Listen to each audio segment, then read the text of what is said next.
भोजपुरिया। आप सुन रहे हैं अमित पटेल की आवाज में। बीच बाजारे में ठोकर लड़ा के हमरा के अपन दीवाना बना के, बीच बाजारे में ठोकर लड़ा के हमरा के अपन दीवाना बना के, ऐसन बीमारी धरा के गई स्कूटी वाली दिल ले गई स्कूटी वाली दिल ले गई, हाँ हाँ हाँ स्कूटी वाली दिल ले गई।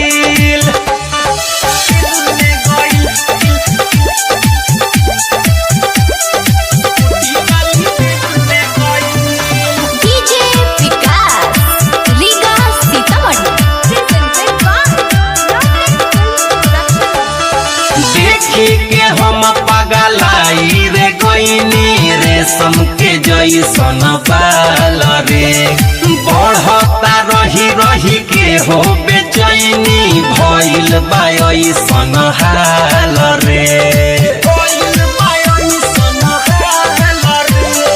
देखी के हम पगलाई रे गईनी रेशम के जैसन बाल रे, बढ़ता रही रही के हो बेचैनी भइल बा ऐसन हाल रे। नैन से नैन लड़ा के गई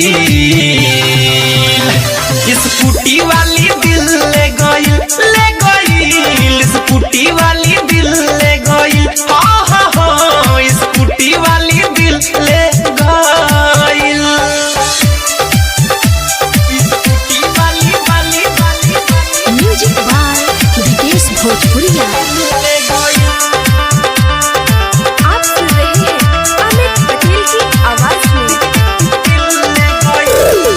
ठोकर लड़ा के धीरे से यारवा का कहीं जब मुस्काइल रे, खोली के हमारा दिल के केवाड़ी भीतर ले जाके समाइल रे।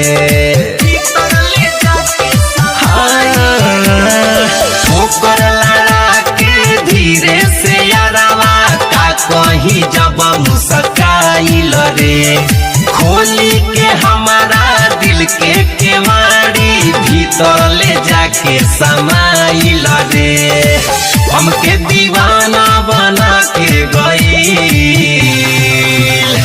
स्कूटी वाली दिल ले गई स्कूटी वाली दिल ले गई। बीच बाजारे में ठोकर लड़ा के हमरा के अपन दीवाना बना